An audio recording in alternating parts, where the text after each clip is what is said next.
சேனலுக்கு உங்களை அன்புடன் வரவேற்கிறேன். ஸோ இன்னைக்கு ரீடிங்கில் நம்ம எதை பற்றி பார்த்து தெரிஞ்சுக்கொள்ள போகிறோம் அப்படின்னா, யாரோ ஒருத்தரோட நபர் வந்து ரொம்ப மௌனமாக ஒரு சில விஷயத்த உங்கள்கிட்ட சொல்லணும் அப்படின்னு காதலோட ஆழமாக துடிச்சுட்டு இருக்கா அவங்களோட மனசு. ஓகே, ஸோ அப்படிப்பட்ட உங்களுடைய நபர்களோட இதயம் உங்கள்கிட்ட என்ன சொல்ல நினைக்குதா அப்படின்றது தான் இன்றைக்கான ரீடிங். ஓகே, ஸோ உங்களுக்கு பர்சனல் ரீடிங் வேணும் அப்படின்னா மேலே இருக்க வாட்ஸ்அப் இல்லைன்னா இன்ஸ்டாகிராமுக்கு டிஎம் பண்ணி உங்களுக்கான பர்சனல் ரீடிங் வந்து பெற்றுக்கொள்ளுங்க. நீங்கள் எந்த கண்ட்ரியாக இருந்தாலும் பர்சனல் ரீடிங் வந்து உடனுக்குடன் பெற்றுக்கொள்ளக்கூடியதாக இருக்கும். ஓகே, ஸோ இந்த காதல் கடிதத்தில் முதல் விஷயம் என்ன சொல்கிறாங்க அப்படின்னா, ஸோ என்னுடைய வாழ்க்கையில் ஒன்று நான் பிரிஞ்ச ஒவ்வொரு நிமிஷமும் என்னுடைய இதயத்தில் பல ஆயிரம் ஊசிகளை குத்துனது போல் ஒரு உணர்வு வந்து எனக்கு இன்னும் இருந்துகிட்ருக்கு. ஸோ காதலை பொறுத்து எனக்கு பயங்கரமான ஒரு வலி ஒன்று வந்து இன்னுமே இருந்துகிட்ருக்கு. அந்த வலி வந்து நான் பண்ண விஷயத்தினாலே ஏற்பட்டிருக்கு அப்படின்றத மறக்க முடியாத உண்மை. நான் பண்ண துரோகம், அதாவது மூன்றாவது நபருக்காக நான் ஒன்று அழ வச்சது, நான் பண்ண மிகப்பெரிய ஒரு பாவம். இந்த பாவத்துக்கான தண்டனை வந்து எனக்கு எங்கே தேடியுமே போய் கிடைக்க போகிறதில்ல. ஏன்னா நான் மூன்றாவது நபருக்காக ஒன்று கீழே தள்ளி விட்டுட்டு அவங்களுக்கு முன்னுரிமை கொடுத்தது இப்போ நான் செஞ்ச பாவமாக தான் நான் இப்போ உணர்கிறேன். என்னோட இதயம் வந்து ரொம்பவே காயப்பட்டு போயிட்டுருக்கு. என்னோட இதயத்தில் இப்போ தேவை உன்னுடைய ஒரு நிழல் தான். பட் என்னால் மனசு விட்டு உங்ககிட்ட வந்து ஓடி வந்துட முடியலை. எனக்கு தோணுது எல்லா தடைகளையும் தவிர்த்துட்டு உங்ககிட்ட ஓடி வரணும், எவ்வளோ தான் தடைகள் இருந்தாலும் உங்ககிட்ட வந்து சேர்ந்துடணும் அப்படின்னு நினைக்கிறேன். உனக்கு மெசேஜ் செய்யணும் அப்படின்னு பலமுறை நான் வந்து ஃபோனை எடுத்தேன். ஆனால் ஏதோ ஒரு பயம் வந்து எனக்குள்ளே இன்னுமே தடுத்துட்ருக்கு. நான் என்ன சொன்னாலும் தவறாக போயிடுமோ, இல்லை நீ என்னை வெறுத்துடுவாயோ, இல்லை தவறாக நினச்சிப்பாவோ அப்படின்ற ஒரு பயம்தான் என்னை இன்னுமே இதே இடத்துல ஸ்டாப் பண்ண வச்சு நிற்குது. ஏன்னா எனக்குமே பயம் இருக்குது, நான் பண்ண அந்த விஷயத்துக்கெல்லாம் நீ என்னை வெறுத்துடுவேன் அப்படின்னு. அதனால தான் என் மௌனம் வந்து இன்னுமே தொடர்ந்து கொண்டிருக்கு. நான் எந்த இடத்துலையும் உன்னை வேணாம் அப்படின்னு நினைக்கவே கிடையாது. ஆனால் உங்ககிட்ட வந்து நின்று உன் கண்ணை பார்த்து என்கிட்ட பேசுகிற தைரியம் கிடையாது.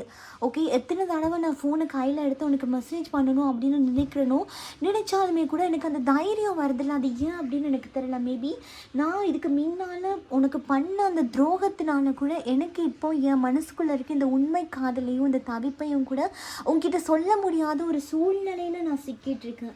என்னுடைய ஆழ் மனசு சொல்றது ஒன்னே ஒண்ணுதான், நான் பழையபடி மகிழ்ச்சியா இருக்கணும்.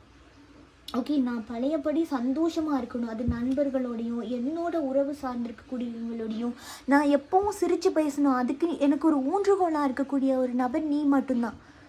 இன்னைக்கு நீ இல்லை என் பக்கத்தில் அப்படின்றதுனாலேயே என்னுடைய சந்தோஷம் எல்லாமே காணாமல் போயிடுச்சு. நான் அமைதியாக ஒரு இறந்த பிணம் மாதிரி நான் என்னை உணர்றேன்.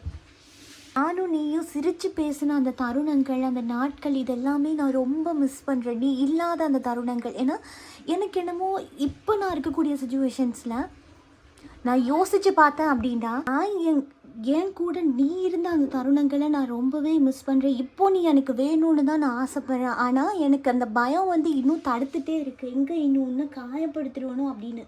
எனக்குமே என்னோட சுற்றி நிற்கிறவங்க கூட நான் சிரித்து பேசணும், சந்தோஷமாக இருக்கணும் அப்படின்ற ஒரு தருணத்தை தான் நானுமே ஆசைப்பட்றேன். ஆனால் என்னால் முடியலை. என்னுடைய நிலைமையை பொறுத்த மட்டும் நான் ஒரு இறந்த பிணமாக தான் இன்னும் வரைக்கும் இருந்துகிட்ருக்கேன். ஏன்னா நீ என் கூட இருக்கும்போது எனக்கு கிடைச்ச சந்தோஷம் இன்னும் வரைக்குமே எனக்கு கிடைக்கல. அந்த மூன்றாவது நபர் எனக்கு கொடுத்த அந்த கசப்பான விஷயம், இந்த கசப்பான அன்பு எனக்கு தேவையில்லைன்னு இப்போ தோணுது. ஓகே, அந்த மூன்றாவது நபர் எனக்கு கொடுத்த அந்த கசப்பான விஷயத்தினாலேயே நான் நிறைய உன்னை காயப்படுத்திட்டேன், நிறைய வார்த்தைகளால் உன்னை துண்டு ஆக்கியிருக்கேன். உன்னை துண்டு ஆக்கின அந்த நிமிஷங்கள் தான் இப்போ என்னை வந்து ஒரு ஆழ்ந்த ஒரு மௌனத்துக்குள்ளே வந்து தள்ளியிருக்கு. நான் உன்னோட சேர மாட்டேனா, மீண்டுமே இணைய மாட்டேனா அப்படின்ற ஒரு வழி வந்து என்னை ரொம்பவே துரத்தி என்னை கொண்டுட்டுருக்கு. எனக்கு என்னுடைய வாழ்க்கையில் நீ எனக்கு ரொம்பவே தேவை. எனக்கு ரொம்பவே தேவைப்படக்கூடிய ஒரு நபர் தான் நீ. இதில் பார்த்தீங்கன்னா உங்களுக்கு நல்லாவே தெரிஞ்சிருக்கும், இந்த த லவ்வர்ஸ் அப்படின்ற கார்டு வந்திருக்கு ஒரு ரீடிங்கில் அப்படின்னாலே உங்களுடைய உறவு எவ்வளோ புனிதமான ஒரு இடத்துல இருந்து ஆரம்பிச்சிருக்கு அப்படின்றது தான் இந்த கார்ட்ஸ் வந்து கண்டிப்பாக உணர்த்துது. உங்கள் ரெண்டு பேத்துக்குள்ளேயும் நடந்துட்டுருக்குது இது வெறும் காதல் மட்டும் கிடையாது, இது ஒரு சோல் கனெக்ஷன். ஓகே, உங்களுக்கும் அவர்களுக்கும் இருக்கிறது சோல் கனெக்ஷன். அவர் என்ன சொல்கிறாருன்னா, நான் எத்தனையோ பேரை பார்த்துருக்கேன், ஆனால் யாருக்கிட்டையுமே கிடைக்காத ஒரு வித்தியாசமான ஒரு அன்பை தான் நான் உன்கிட்ட உணர்றேன். நபர்கள்கிட்ட நான் பேசும்போதும் அந்த நிம்மதி அப்படின்ற ஒரு விஷயம் வந்து எனக்கு இன்னும் வரைக்குமே கிடைக்கல.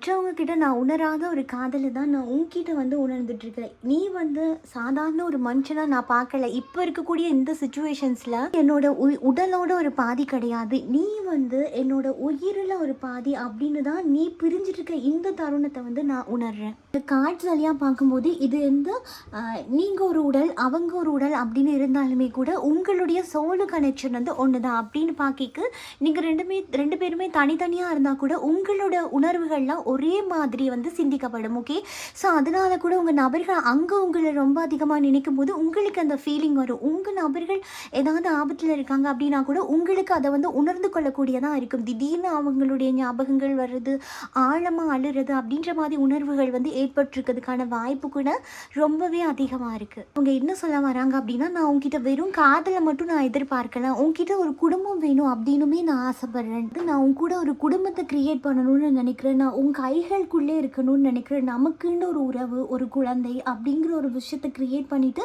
நமக்கான ஒரு உலகத்தை உருவாக்கி கொண்டு நான் உங்க கூட பயணிக்கணும் அப்படின்ட்டு தான் நான் அதிகபூர்வமாக ஆசைப்படுறது.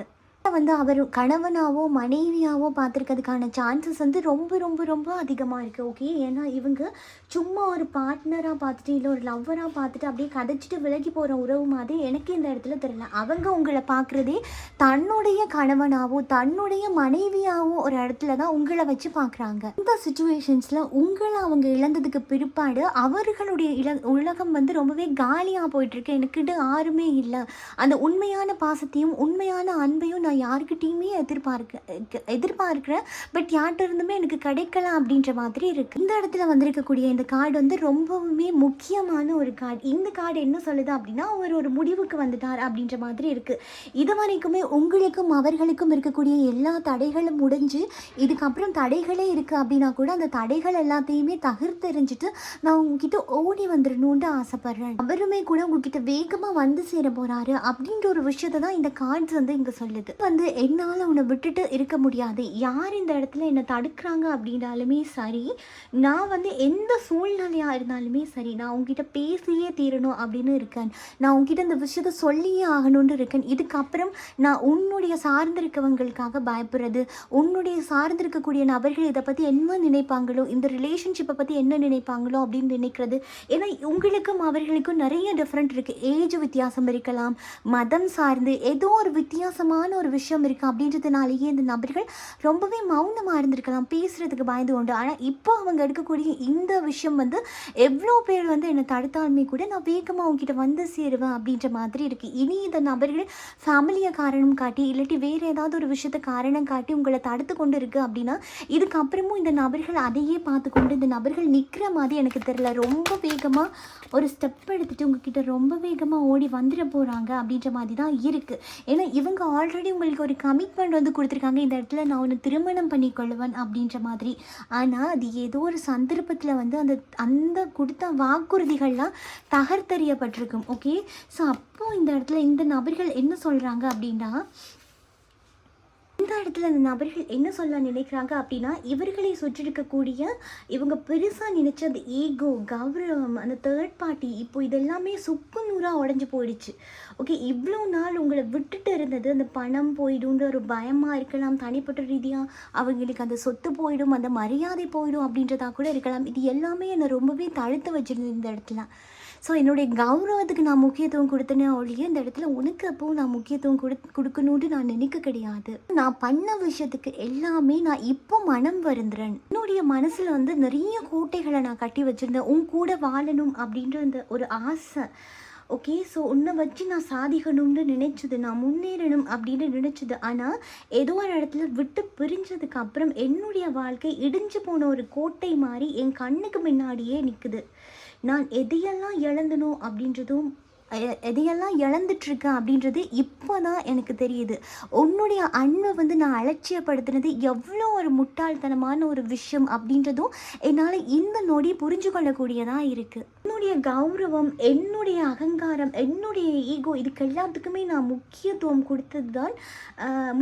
கொடுத்து ரொம்ப கெட்டியாக பிடிச்சிட்டு இருந்தேன். ஆனால் இப்போ தான் தெரியுது அதெல்லாம் கிடையாது. வாழ்க்கை வெறும் கூட அன்பில்லாத ஒரு விஷயத்தில், காதல் இல்லாத ஒரு விஷயத்தில் இருக்கிற கிடைக்கிற இந்த வாழ்க்கையோ கௌரவமோ இதெல்லாமே வேஸ்ட்டு அப்படின்றத என்னால் இப்போ தான் புரிஞ்சு கொள்ளக்கூடியதாக இருக்குது.